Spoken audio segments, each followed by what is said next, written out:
영혼을 소중히 여기는 기업. 우리는 자랑스러운 애터미입니다. 안녕하세요. 다이아몬드 마스터 순농가입니다.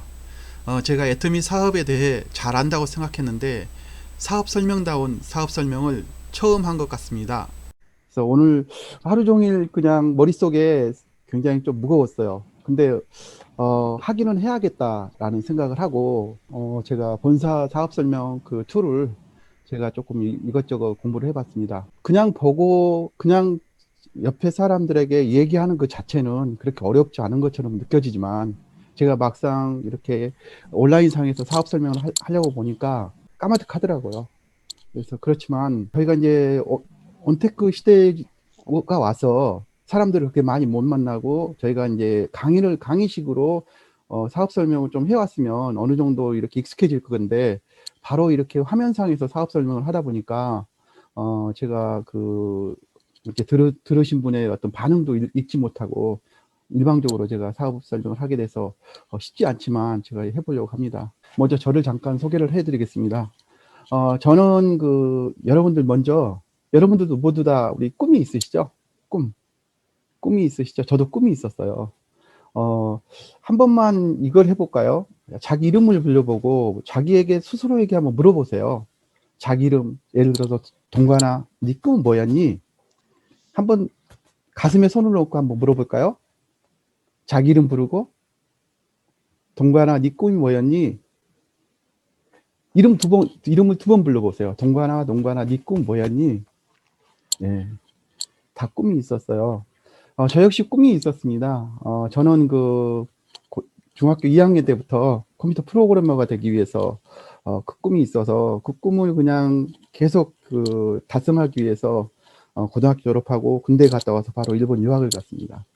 일본 유학을 가서 제가 컴퓨터 관련된 학교를 졸업하고 일본에 있는 컴퓨터 회사에 취업을 했어요. 그때 제 짧은 시간이었지만 짧지도 않죠. 그건 7년이니까 7년이나 세월이 긴 시간이라면 안녕하세요. 굉장히 길고 또 짧다면 짧은데 그동안에 제가 이제 제 꿈을 위해서 열심히 달려가고 꿈을 달성하고 또 제가 원하는 컴퓨터 프로그래머가 돼서 일본에서 일을 하고 한국의 어떤 그 대기업의 연구소에 이렇게 스카웃이 돼서 들어왔습니다. 이렇게 말씀을 드리면 제가 꿈을 달성했어요. 하고 싶은 꿈을 했거든요. 근데 최근에 생각을 해봤습니다. 제가 하고 싶은 꿈을 달성했으면 성공을 해야 되지 않습니까? 근데 지금 생각해 보면 구체적인 꿈이 좀 부족했다. 꿈의 구체화가 좀 부족했다라는 생각이 드는 것 같아요. 그래서 제가 애터미를 만나서 그런 꿈을 다시 한번 그려보고 싶은 그런 생각이 들어갑니다. 다시 제가 애터미를 만났는데 이 시간에는 왜 애터미 사업을 시작해야 하는지 또 애터미 회사는 어떤 회사인지 제가 제2의 어떤 꿈을 위해서 도전을 하기 때문에 시간이 많이 없어요. 그 회사는 정확한 회사여야 됩니다. 그래서 그 회사를 신중히 선택해야 되고 그 일을 신중히 선택해야 되기 때문에 저도 애터미를 선택할 때는 신중하게 선택했습니다. 그리고 애터미 사업은 어떻게 하는지 그 부분에 대해서 여러분들하고 같이 이야기를 해보고 싶습니다. 그럼 먼저 현실 점검을 안 해볼 수가 없는 것 같아요. 요즘에 하도 현실 점검한데 현실 점검을 좀 해보고 들어가겠습니다. 고령화 시대, 경제가 저성장하고 우리 대한민국이 고령화 시대에 처해 있어요. 근데 제가 이 고령화 시대에 대해서는 얘기를 많이 해오고 있었습니다. 물론 이웃나라 일본은 저희보다 심하지만 거기에 버금가게 우리 대한민국도 고령화 시대에 처해 있습니다. 그리고 일자리 문제, 그다음에 라이프 스타일의 변화, 경제 성장, 예기치 못한 질병. 고령화 시대는 여러분들이 느끼실 거예요. 얼마나 많은 제가 일본 유학할 때 일본에 갔는데 전철을 탔는데 왜 그리 나이 드신 분들이 많은가? 이분들이 도대체 왜 이렇게 노인네들이 많이 전철을 탈까? 도대체 뭘 하고 어디를 갈까 했거든요. 근데 그때 당시 80년 초인데 한국은 그렇지 않았어요. 그런데 제가 90년 초반에 한국 들어와 가지고 강남으로 와서 제가 직장 생활을 하기 시작했는데 지금 여러분 전철 한번 타보십시오. 우리 대한민국에도 전철 안에 노인들이 너무 많아요. 고령화가 이미 됐다는 거예요. 이미 고령화에 올라섰다는 거죠. 그리고 일자리 문제. 물론 코로나 이전에도 문제가 있습니다. 우리는 일자리 문제를 그냥 코로나 때문에 덮어져 있고 코로나 때문에 지금 누가 이렇게 이슈화하지 않기 때문에 그냥 뉴스에 나오지 않는데 사실 이거는 덮어져 있는 상태거든요. 코로나 이전에도 엄청 심각했습니다.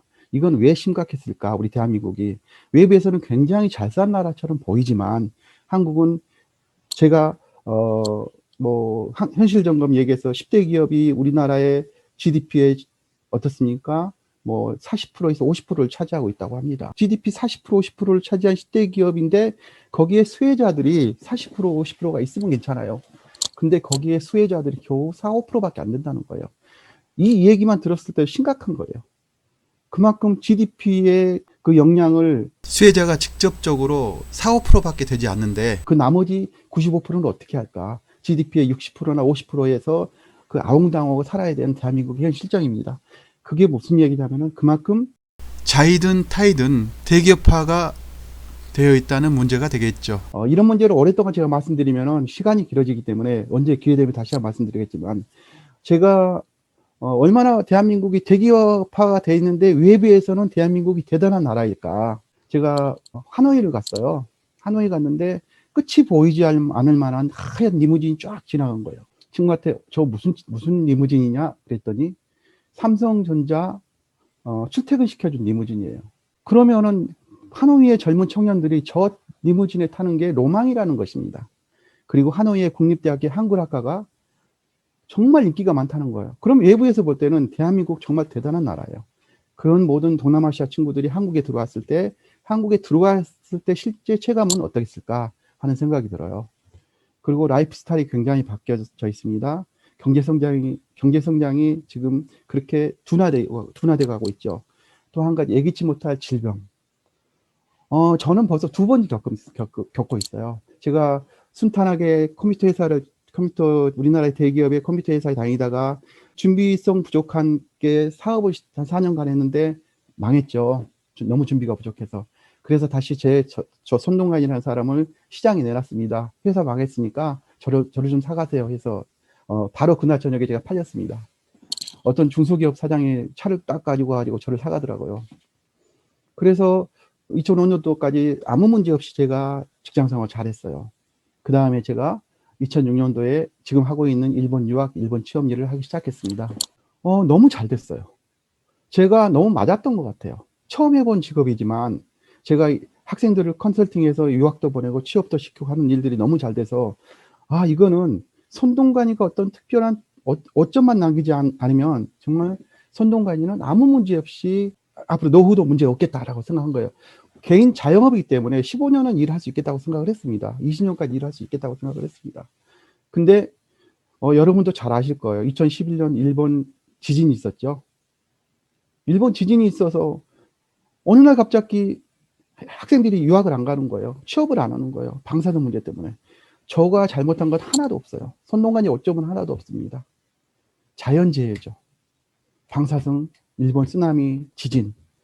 그래서 3년 동안 너무 이렇게 저렇게 고생하다가 제가 사실 2009년도에 제가 개인 사업을 해서 빚을 좀 많이 졌는데 2009년이 딱 되니까 빚이 제로인 거예요. 빚이 딱 제로인 거는 정말 그날 눈물이 나올 정도더라고요. 너무 기뻐서.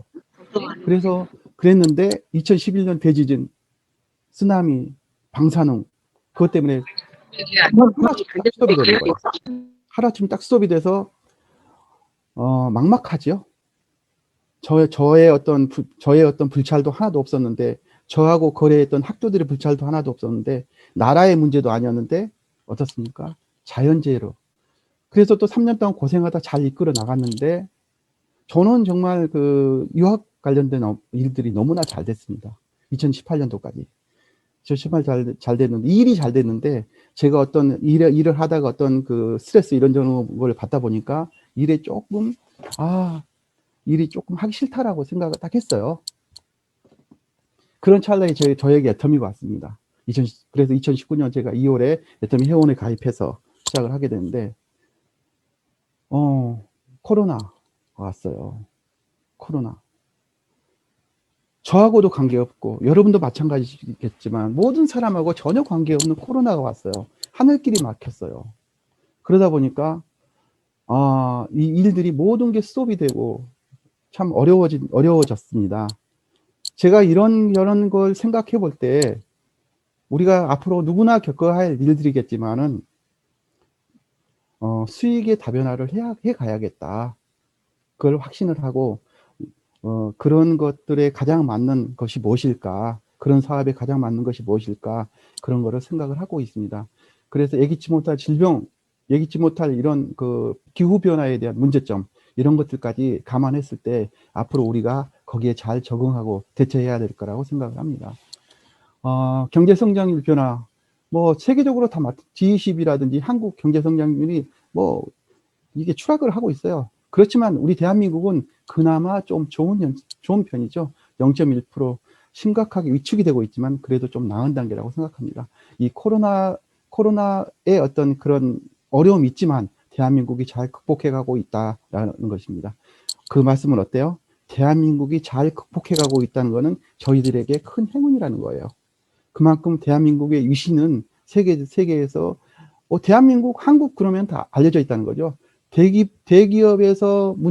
대기업만의 문제가 있어서 그게 조금씩 내부적으로는 어려웠지만 코로나 대책을 잘함으로써 우리 대한민국의 위상이 더더욱 세계에 알려져서 글로벌 회사의 애터미인으로서는 크게 유리하다는 것입니다. 금리라든가 이런 부분들을, 그 다음에 코로나19로 인한 삶의 변화가 있죠. 재택근무요. 제가 제 손주가, 제 딸이 영국에 살고 있습니다. 영국에서 회사를 다니고 저희 사위인 스웨덴 사람인데 영국에서 직장 생활을 하고 있어요. 근데 재택근무라는 거 있어요. 원래는 작년 4월에 다시 손녀를 낳아서 4월에 갔어야 하는데 못 갔습니다. 가서 재택근무를 하고 있는데 컴퓨터로 여기서 일하는 거예요. 근데 한국으로 월급이 들어와요. 기가 막히잖아요. 재택근무. 그런 상황이 지금 펼쳐지고 있고, 또 온라인 강좌, 온라인으로 강의, 모든 게 온라인으로 이루어지는 거예요. 사람 만나서. 저희가 정말 오프라인으로 무슨 일을 했던 것이 언제인가 싶을 정도로 지금 모든 게 온라인으로 이루어지고, 온라인 쇼핑이 굉장히 증가하고, 여러분도 느끼실 거지만, 집에 각자 아파트에 쓰레기를 치우는 데 가면 보시면 아실 거예요. 상자들. 정말 그분들이 돌아버리겠대요. 얼마나 많은 상자들이 많아서. 이게 뭐냐면은 많은 사람들이 온라인 쇼핑이 증가되고 있다는 거예요. 그게 코로나19로 인해 발생되는 그런 효과가 아닌가 싶습니다. 온라인 유통이 앞으로 계속 활성화가 될 거라고 생각합니다. 이 추세가 다시는 2년 전의 모습으로는 다시 안 올 거라는 생각이 들어요. 그래서 우리는 거기에 대한 준비를 충분히 해야 되지 않을까. 코로나19로 인한 삶의 변화, 잘 아시죠, 여러분도. 항공, 면세점, 대단한 면세점들이 지금 꽝이지 않습니까? 면세점을 따기 위해서 그렇게 많은 대기업들이 노력을 했는데, 면세점 사람들이 안 가니까. 그 다음에 금융보험, 운수, 숙박, 공연, 문화, 예술 이런 것들 자체가 지금 다 막혀 있다는 부분입니다. 그 다음에 여기에 이제 4차 산업혁명이 나오는데, 사실 저희가 코로나 이전에도 4차 산업 했어요. 그럼 이 4차 산업이라는 거는 벌써 어떤 얘기가 오고 왔냐면은, 지금 우리 주변에 있는 일들이 많이 없어질 거라고 그때부터 이미 이야기가 나와 있습니다. 근데 그게 지금 몇 년 당겨진 거예요. 너무 많이 당겨진 거예요. 4차 산업에 대해서 없어질 일들, 그리고 우리가 꼭 해야 할 일들, 하지 말아야 할 일들, 이런 부분에 대해서는 정말 플랫폼 사업의 중요성 같은 거, 이런 것들은 조금씩 나왔지만은, 이게 지금 어느 날 갑자기 그냥 책 한 페이지 열린 것처럼 딱 변해버리는 거예요. 이게 코로나가 저희들에게 안겨다 준 그런 효과가 아닌가 싶습니다. 성장률, 이거는 연평균 성장률이 26.8%라고 하는데, 이런 플랫폼 회사들이 주로 많이 성장을 하고 있다. 이런 걸 보시면 알 것 같습니다. 맞아, 고령화 시대 나왔죠. 저희가 은퇴를 하고 나서 어떻게 해야 될까? 사실 많이 비참하죠. 제가 운전을 하다 이렇게 지나가다 보면 그래요. 폐지를 주신 노부부를 본다든지, 폐지를 부분 노인을 본다든지 그런 걸 많이 봐요. 저는 항상 그걸 보면서 어떻게 생각하냐면, 저런 분들도 다 자녀를 키우고, 교육을 시키고, 이렇게 해서 다, 건사를 했을 건데, 지금은 왜 저렇게 살고 있지? 지금에도, 그런 거를 벗어나지 못하고 저를 어렵게 살고 있을까? 그런 생각을 하고 있습니다. 근데 우리가 그렇게 사는 것이 너무 준비가 부족해서 그러는 거예요. 그냥 무심코 지나간 거야. 그냥 괜찮을 거다. 저 역시 애터미를 안 만났으면 그렇게 살 수밖에 없었던 것 같아요.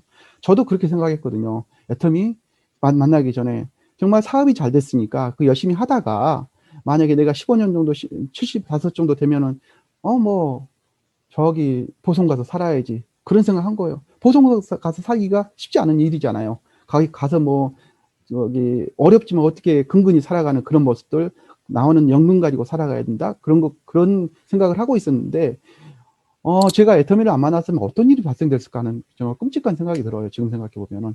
우리가 100세까지 산다고 하잖아요. 근데 지금도 제가 이제 58살인가 되는데 막 운전 많이 하면 피곤해요.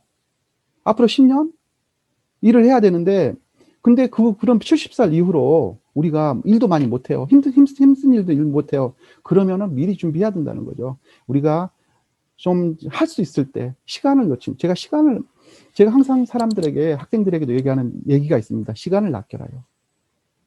오늘이란 이 시간은 다시 오지 않게 시간을 아끼고, 지금 이 순간에 했던 오늘에 했던 그런 내용들이 내일의 결과물이 되고 내일의 어떤 발돋움이 되기 때문에 항상 제가 시간을 아껴라라고 얘기를 한 장본이지만 저 역시 그렇게 하지 못했던 것 같아요. 퇴직 후 별다른 소득 없이 20, 30년을 살아야 된다는 것 끔찍하지 않습니까? 노인들이 수입이 없고 의지할 사람이 없는 것 같아요. 저 역시 뭐 딸 둘이거든요. 하나는 영국에 살고 하나는 일본 살아요. 근데 이런 부분들을 어떻게, 저희가 그 딸들에게 앞으로 짐이 되지 않고 저희 스스로 잘 해결해 나갈까, 그런 것들은 제가 확실하게 의식 있고 움직일 수 있을 때 준비하지만 절대 안 될 거라고 생각이 듭니다. 노인이 심각한 거예요. 일본도 마찬가지고 한국도 마찬가지지만 노인이 자살률도 굉장히 많지 않습니까? 여유가 없고 힘들어요. 먹고 살기 힘들어요. 찾아와 주는 사람 없어요. 제가 약 3년 동안 노인 목욕 봉사라는 걸 했습니다. 이 집고노인들, 외부로 나올 수 없는 그런 노인들 목욕 봉사를 했는데, 그분들이 다 자녀들이 장성해서 자녀들이 잘 살아요. 근데 찾아가질 않아요. 그분들 목욕조차도 할 수가 없어요. 그런 분들이 굉장히 우리 주변에는 많이 있다. 우리는 거기에서는 절대 안 되겠다는 거죠. 준비하기 이르다고 생각했다. 그게 벌써 우리가 준비하기 이르다고 생각했던 게 종이 한 장 넘기면은 바로 그 시간이 오거든요. 그렇기 때문에 이르다고 생각하는 건 절대 아니고 바로 지금부터 준비하지 않으면 안 될 거라고 생각합니다. 그리고 고령화 시대에 우리가 부부가 240만 원 정도 있어야 된다고 하네요. 저는 이거 생각을 못했어요. 240만 원 어디다 쓰지? 근데 이 정도는 있어야 된다고 생각합니다. 혼자는 뭐 150만 원 정도. 50대 이상이 정년퇴직을 하고 하지만 10명 중에서 9명 일을 한다는 거예요. 제 친구도 다 그래요. 뭐 대기업 다니고 공무원이고 그런 사람들이 지금 뭐 하고 있냐면은 어두운 주차장에서 주차 경비를 하고 있어요. 주차 정리, 경비를 하고 있어요. 뭐 하루 풀로 잠 안 자고 일하고 하루 쉬고, 그러니까 사회활동이 딱 수업이 되는 거예요. 그러니까 잘못하면 그렇게 살겠다라고 생각되는 거예요. 물론 그 친구들도 경제활동을 하기 위해서 그렇게 살지만 과연 그렇게 사는 게 올바른 건가? 우리가 준비하지 않으면 바로 내일 우리의 모습이 되지 않을까, 그런 생각이 듭니다. 100세 시대에 준비할 거, 시대적 상황의 변화에 준비해야 되고, 갑작스러운 위기가 있죠. 뭐 코로나뿐만 아니에요. 뭐 갑작스럽게 누가 아플 수도 있고 병원에 가야 할 수도 있고 그런 상황이 오죠. 저희 주변에도 그러지만 갑작스럽게 연락이 안 된 사람이 있어요. 그분들은 갑작스럽게 병원에 입원해 가지고 갑작스럽게 뭐 혈압이라든지 그런 걸로 인해서 그런 게 온다. 우리는 앞으로 초고령화 시대를 면치 못할 것이다. 앞으로 우리는 어쩌면 130살까지 살 수 있을 거다. 그걸 우리는 준비하고 여유 있을 때 생각이 있을 때 그걸 준비하지 않으면 안 된다는 거예요. 소득이 있는데 노동소득, 자본소득, 그 다음에 금융소득, 시스템소득, 어떤 소득이 필요할까? 지금 저는 어떻게 보면 노동소득에만 해왔던 것 같아요. 노동소득. 제가 그냥 열심히 일을 했어요. 열심히 일을 했어요. 열심히 일하고 거기에 대한 대가만 받았던 것 같아요. 근데 열심히 일하는 거는 제가 건강하고 어느 정도 힘이 있을 때는 열심히 할 수 있지만은 그렇지 못할 때가 있거든요.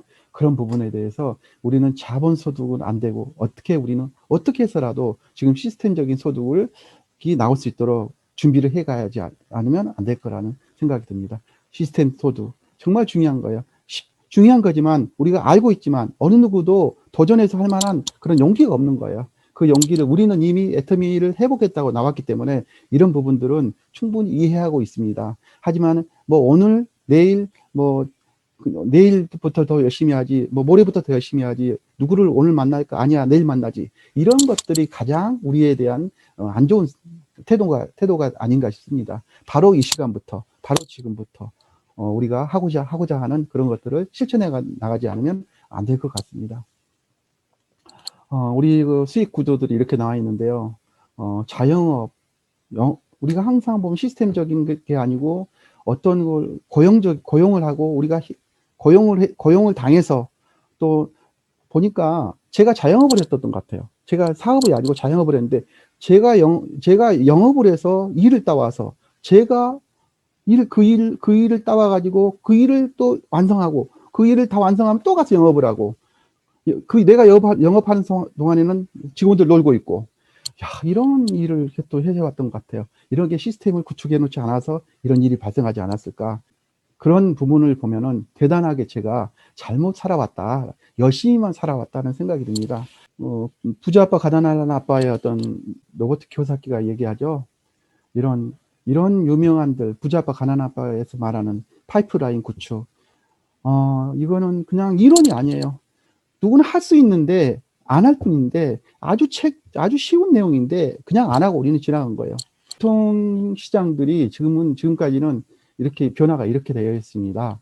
물물교환 시대에서 그다음에 시장에서 그다음에 유통업체 마트라든지 그다음에 백화점이라든지 그런 유통업계에서 하다가 발달되었다, 최고화되었다. 정말 이런 비즈니스 이런 게 된다 하고 느끼는 건 벌써 얼마 안 돼요. 그게 뭐냐면은 우리가 컴퓨터에서 온라인으로 물건을 구매하고 물건을 온라인으로 결제하고 이런 시스템인데 그런 시스템보다 좀 더 발달된 게 최근에 난 플랫폼 비즈니스. 이거야말로 플랫폼 비즈니스야말로 플랫폼 비즈니스에 같이 타 있기만 하면은 나도 비즈니스의 어떤 수익을 받을 수 있는 수혜자가 될 수 있다. 그런 기회를 줄 수 있는 비즈니스가 바로 이 플랫폼 비즈니스 쪽이라고 생각하시면 됩니다.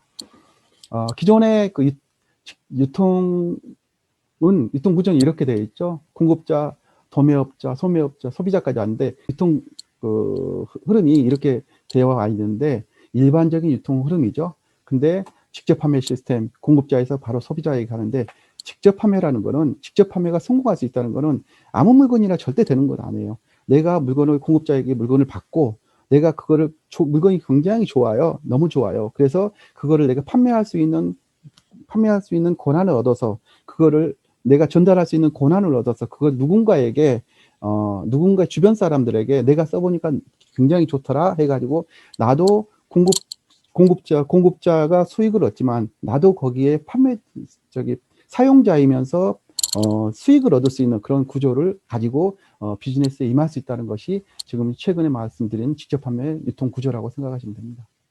판매 사업 중에서 방판이 있고 그다음에 후원 방문 판매, 그다음에 다단계가 있죠. 이게 다단계 네트워크 비즈니스로 지금 처음에 70년도에 아메이가 처음에 이제 네트워크 비즈니스를 그냥 센세이션을 일으켰습니다. 정말 대단한 네트워크 방식의 비즈니스, 정말 듣기만 해도 설레이고 그런 비즈니스 방식이 처음에 시작되어서 유산화라는 것. 우리나라에도 많은 네트워크 비즈니스 업체들이 있는데요.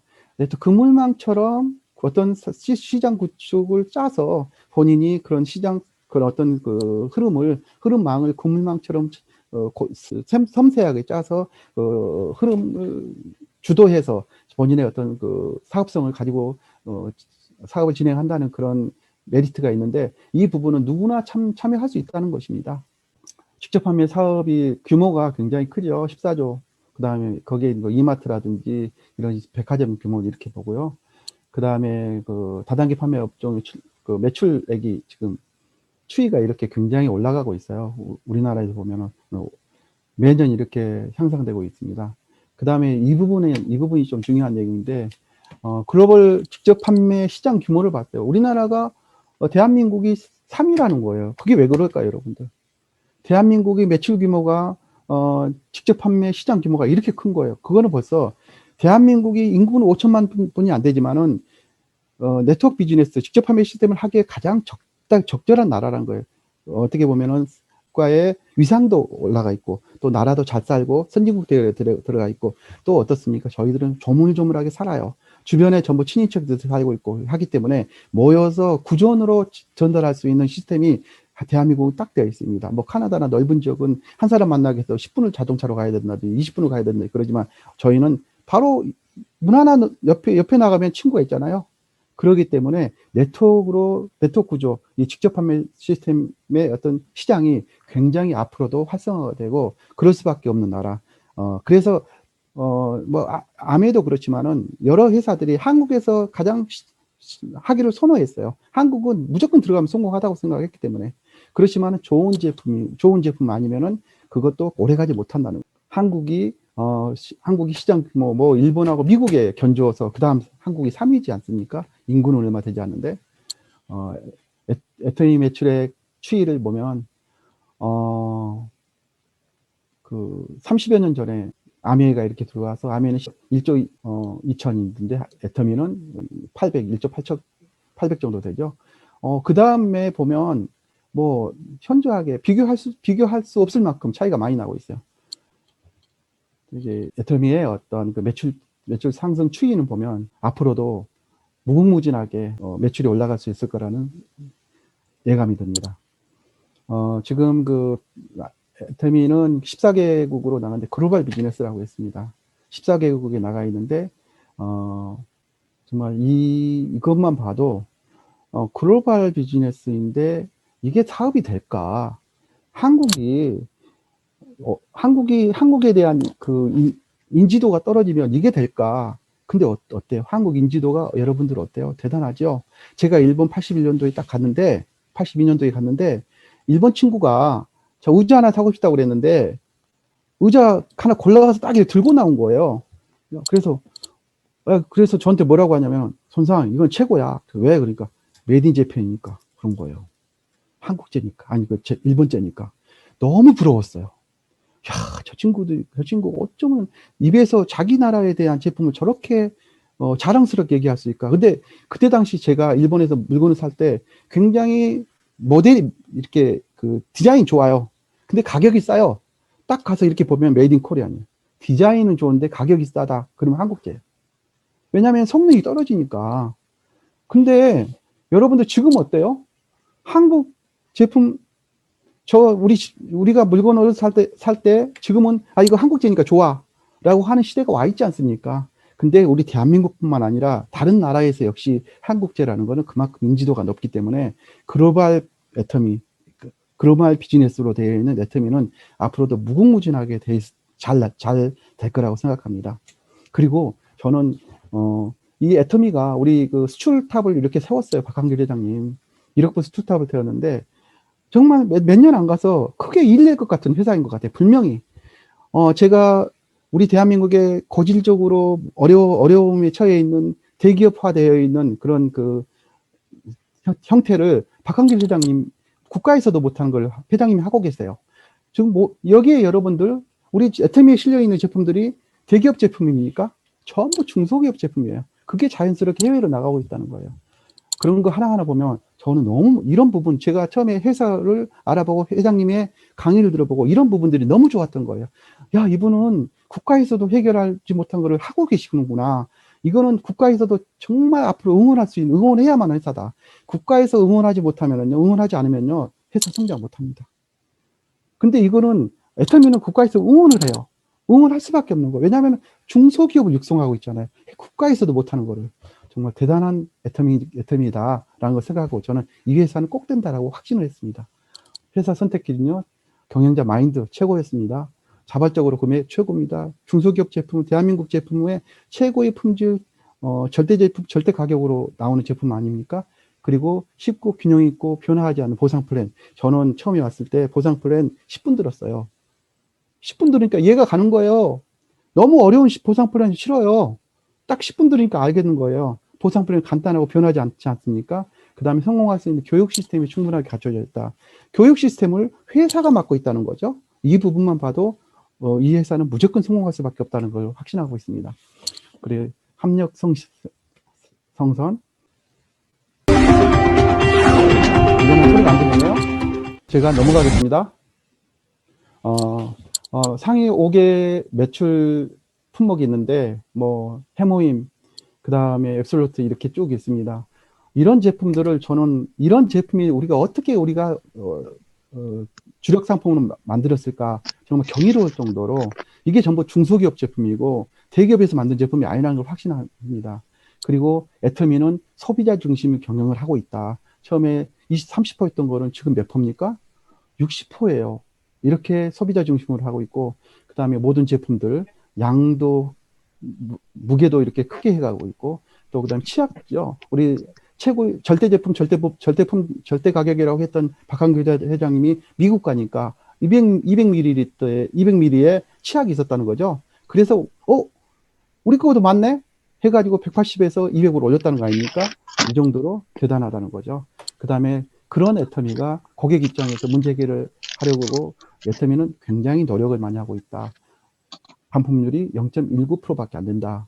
그리고 애터미는 국내 회원 수가 이렇게 지금 뭐 대단하죠. 330만 명에서. 근데 또 여기가 지금 놀랄 만한 내용들인데 제가 빨리빨리 지나갈게요. 애터미는요, 수익계 아니고 소비자만이 지금 86%, 아메가 52%. 어떻습니까? 회원 수당을 받지 않고 그냥 소비만 하고 있는 회원들이 이렇게 많이 있다는 거예요. 뉴스키는 78%, 윤시티는 54%. 역시 애터미는 소비자 회원들이 굉장히 탄탄하게 구축이 되어 있다. 그리고 회원 추이도 중국이 오픈됨으로써 정말 놀랄만한 회원들이 이렇게 늘어났죠. 그리고 CCM, 소비자 중심 경영의 CCM 인증을 또 받았는데 그 CCM 인증을 받은 회사들은 우린 좀 뭐 보기만 해도 알만한 회사들이죠. 롯데 서비스로 최고인 회사들이에요. 롯데 그다음에 신세계 이런 회사들이 받고 있는데 애터미에도 그 대열에 들어있다라는 거죠. 애터미 사업을 어떻게 할까? 먼저 써보는 거예요. 먼저 써보고 정말 내가 지금까지 이렇게 써보다가 마트 체인지를 함으로써 나에게 쇼핑몰을 변경하고 또 그러다 보니까 나에게 내가 좋은 제품을 주변에 소개를 했더니 후원상을 받게 되고 그걸 내가 좀 더 공부를 열심히 해서 애터미 비즈니스 파트너가 돼서 내가 보상 플랜을 그때부터 보상 플랜에 의거해서 비즈니스를 합류할 수 있는 건데 가장 중요한 것이 물건을 써봐야 되는 거야. 내가 써보니까 좋다. 근데 그런 감정이 왔을 때 내 주변에 알리는 거. 그것부터 벌써 내가 이걸 쓰니까 내가 누구에게 알리고 싶은 사람이 많이 머리에 떠오른다. 이것부터 사업이 시작이 되지 않을까 싶습니다. 애터미 사업은 성공할 수밖에 없죠. 가입비, 진입비가 없습니다. 바이너리 구조예요. 바이너리 구조 어려운데 애터미는 정말 그 바이너리 구조를 어렵다고 생각한 사람들 상상을 초월할 만큼 대단한 비즈니스로 되어 있는 거죠. 그 다음에 무한 단계, 무한 누적. 이것도 역시 무한 단계, 무한 누적이 가능할까? 회사는 망하겠네? 라고 생각했는데 이게 망하지 않는 거예요, 절대. 그 다음에 글로벌 원마케팅. 이건 정말 대단한 거죠. 글로벌 원마케팅 상상을 초월할 만큼 그거는 벌써 우리 대한민국의 인프라가 그만큼 구축이 되었다는 거예요. 그게는 IT에서 구축이 된 대한민국이니까 되는 거예요. 만약에 이 글로벌 원마케팅 서버가 대한민국에서 존재하는데 그게 만약에 그 인프라가 구축이 되지 않다면은 안 되는 거예요. 네트워크 구성이 안 돼 있다면. 근데 우리 대한민국은 다행히도 IT 강국이다 보니까 이런 글로벌 원마케팅을 충분하게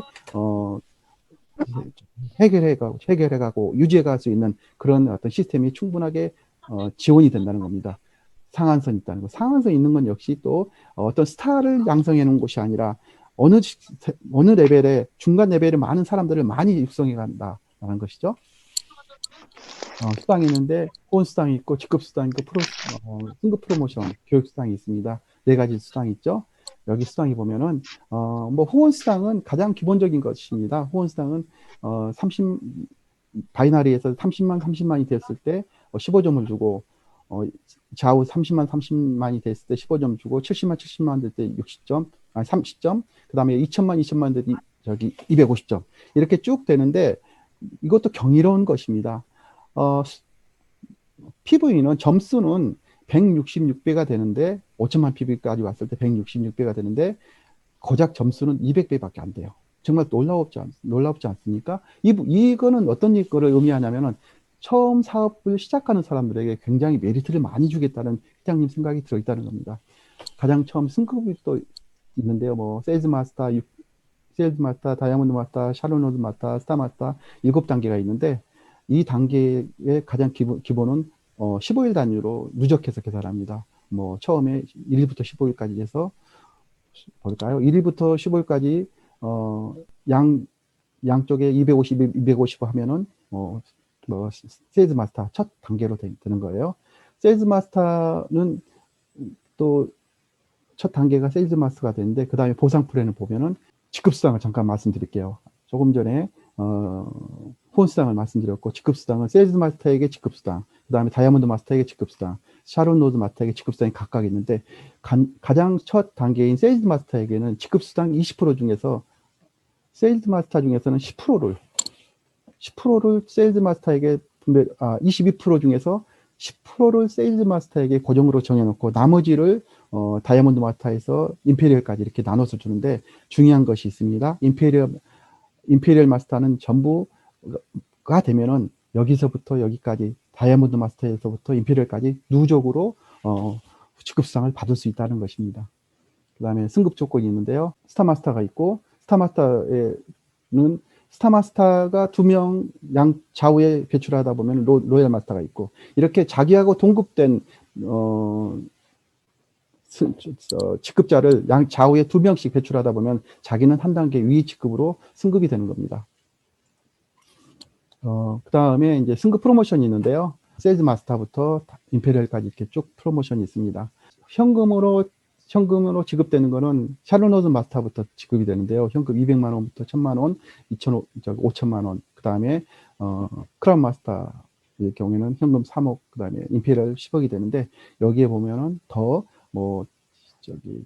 여행, 그 다음에 활동비, 그 다음에 오피스텔 이런 것까지 지급이 되는 것이 되겠습니다. 그 다음에 교육수당이 있는데요. 각 센터에 지급되는 교육수당입니다. 각 세미나에 성공할 수 있는 교육 시스템들이 지금의 여러 시스템들이 갖춰져 있는데 이게 단지 지금은 온라인으로 진행이 되고 있는데요. 뭐 부업가 세미나라든지 온라인 세미나, 석세스 아카데미, 원데이 세미나 이런 거를 꼭 참석해 보시면 여러분들이 거기에서 많은 정보를 얻으실 수 있을 것 같습니다. 그리고 더 이상 남의 얘기가 아니다. 누구나 1번이 될 수 있다 이거죠. 상생 모두 성공자의 자리에 만날 수 있다. 애터미 여러분들은 애터미를 어떻게 보십니까? 내가 나의 미래를 맡길 수 있는 사업의 어떤 플랫폼 사업이 애터미 사업이 되지 않을까 저는 생각합니다. 여러분들은 어떻게 생각하십니까? 이걸로 마치겠습니다. 감사합니다.